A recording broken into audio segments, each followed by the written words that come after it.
So you're sick of feeling stuck. Maybe your life hasn't gone the way you've hoped, and maybe you just feel like you're not going anywhere and you actually need to focus on improving yourself. Well, this is my beginner's guide to self-improvement. If you don't know me, my name's Nick. I'm a teenager that had fallen into self-sabotaging behavior for my entire childhood, basically. And slowly, after years and years, I lost sense of myself. I lost friends.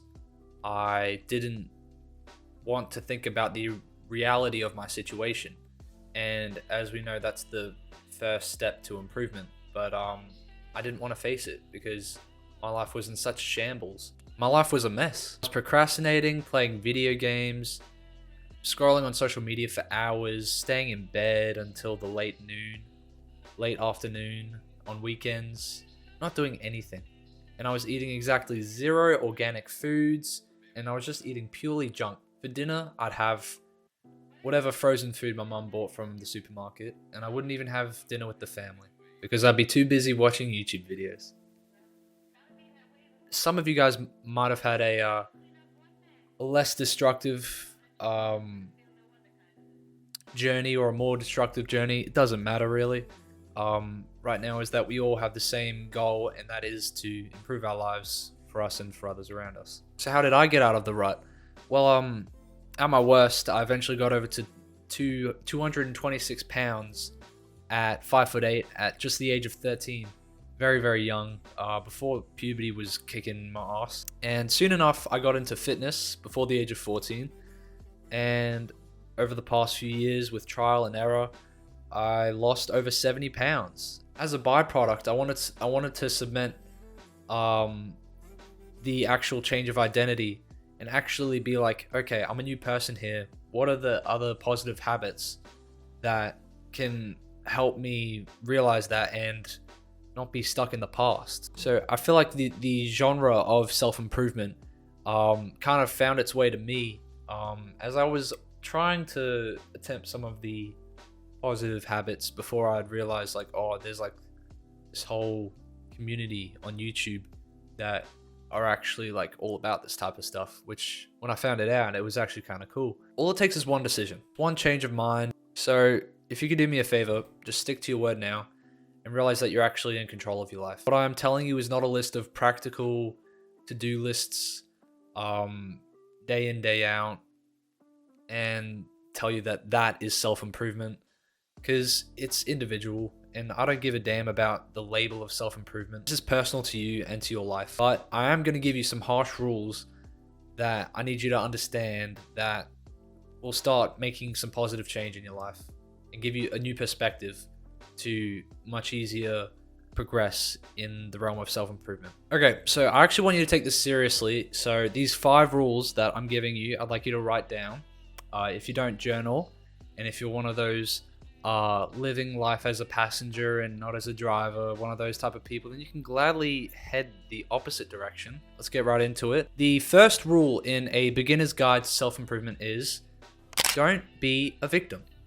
You may not have been told this, but people don't care as much about your feelings as you think. This goes against what we've been taught nowadays in Gen Z, which is very stupid in my opinion. It's basically that feelings override everything in the moment, and if I find something offensive, it's someone else's problem. Someone else should care. I take no blame for it. Wrong. Stop feeling sorry for yourself and blaming your circumstances on other people. That literally does nothing for you. The entitled sense that youth have that you deserve sympathy for some random issue that people made up is completely nonsense. You don't deserve anything.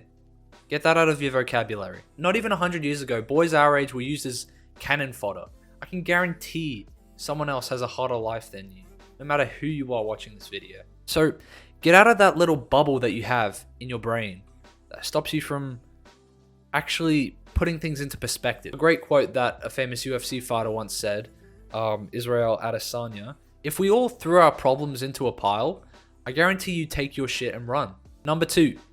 Don't complain or criticize, especially things you can't control. Why? Well, why are you focusing your energy on someone else's life that doesn't make a difference to your own? Focusing your time and energy and thoughts, all compounding and throwing a hate comment on a post that has nothing to do with you.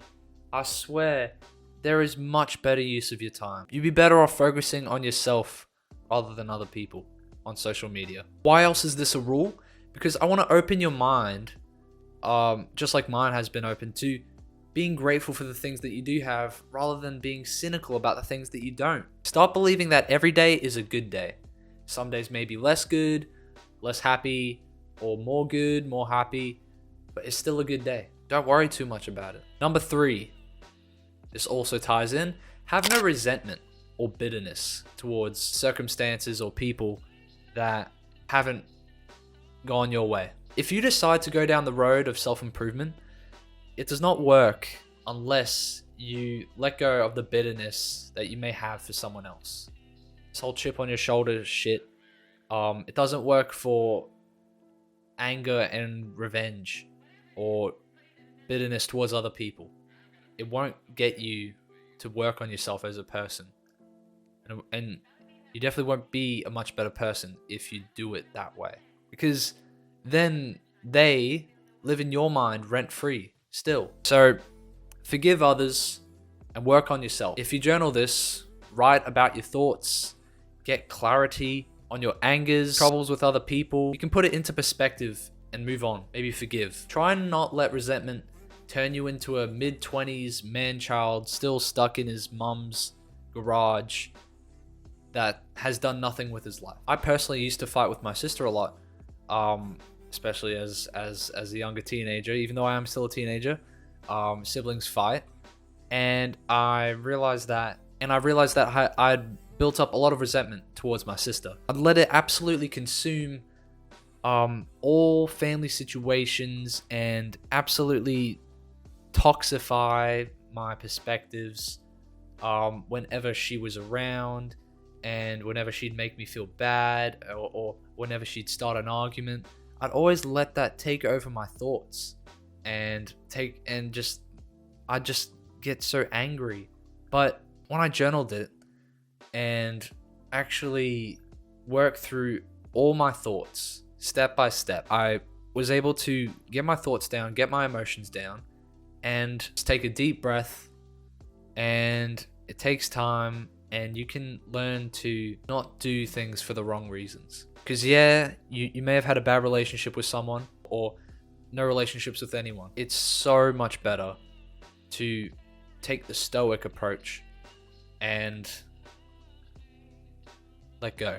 I think you're mature enough to do that. Number 4, spend time every day doing something challenging and being uncomfortable. Set time aside, because you have a lot more time than you think, and challenge yourself in one of 2 ways: physically or mentally. This could be as simple as turning your shower cold on the last minute or last 2 minutes of your daily shower. This could be in the morning before you go to school, or at night. Maybe you could do a small home workout routine. Something I did a lot to lose a lot of fat. For example, you do push-ups followed by sit-ups or a plank for a certain amount of time, followed by squats or a wall sit for a certain amount of time, and repeat that 3 times. There you go. There's a little 15-minute or 10-minute sweat that you got going. You challenged yourself. Maybe it could be something a bit more enjoyable and just play sport for half an hour. Get your mind used to doing challenging physical activity, because your body will get used to it and it will adapt. Because it irons out your mind bit by bit, and you slowly gain mental toughness. Therefore, you'll be better at dealing with hard times, and this other stuff will be much easier. And I mean a lot easier. Because rather than procrastinating or leaving that mentally challenging task that you thought was so boring, such as homework, reading, journaling, or anything that's difficult for you, spend a small amount of time each day, every day, just focusing on the smallest amount of time on that task. That's it. If you don't like reading, find a valuable, wise book from a good author, and you thought it looked interesting and it's about a topic that you are interested in at improving in. Read 2 sentences. If you hate reading, and if you get super distracted, this shouldn't be that difficult for you. Do this every day, and we hope that you can find habit through doing this where it's not too uncomfortable. But over the next weeks or months, you can find it slightly easier and may find some enjoyment in it, and actually like to read. Just as I did, I used to hate reading and absolutely suck at it. My mind would just dart from thought to thought, something that happened 6 years ago, something that happened today, feelings or thoughts about other people, insecurities all the time, and I wouldn't focus on actually reading. But over time, I now read every day, and I find it enjoyable because I learn something new. And these tasks that you know you'll do whether you like it or not will teach you so much about the future and the responsibilities that you'll have to take upon, because successful people, not every successful person does what they feel like when they feel like it. That's not how successful people live, because that's what drug and porn addicts do. You don't want to be like them. It's all about realizing what's keeping you in a negative space and trying to grow beyond that. But this highlights the key to probably the most important thing about self-improvement, which is delaying gratification, not taking the instant gratification and saving the delayed gratification, something that's actually valuable and actually fulfilling when you look back at it 10 years from now. Would you rather have wasted so much time binging Netflix shows or going to the gym, feeling that instantaneous, momentary pain for long-term pleasure of being stronger, of growing more muscle, of feeling better about your body and your physical prowess? I think that is more valuable than the short-term pain, and I think it's relatively the better price to pay. Pay the price of the short-term pain for the long-term gain. Rule number 5, focus on yourself. This may seem selfish, but it's the most selfless thing you can do. Notice what you're doing that's doing nothing for you, basically. Notice what is controlling your thoughts. Journal these. Gain clarity on what is affecting your brain, how you've benefited others with your time and not your own. That'll probably piss you off. It pisses me off. You know who will be pissed off the most though? You, 10 years from now, who forgot his dreams and wish he had done something about it. If you are nervous to just start, so is everyone else. But let's be honest, you want to be more than everyone else. Am I wrong? Doesn't that fire a passion inside of you? What else will you do with your life? The best thing for you to do is to develop yourself in a way that sets you up for a more fulfilling future for you, more fulfilling for your future family, for those around you, future partner, job success, so on. So focus on yourself and make the you a year from now proud of you. It's self-improvement before improving the lives of others. Don't save a drowning person if you both drown in the process. I hope you can write these down, these 5 rules. They are: don't be a victim, don't complain or criticize, have no resentment, spend time each day being uncomfortable, mentally or physically, and focus on yourself. I hope you can ponder these and start building a more resilient mindset that you can use to resist the normalcy of your peers and try to level up. It'll make me proud as well as yourself. Anyways, enough of that guru talk. This has been Nick Steep with some Steep Insight. I'll see you guys later, okay? Peace.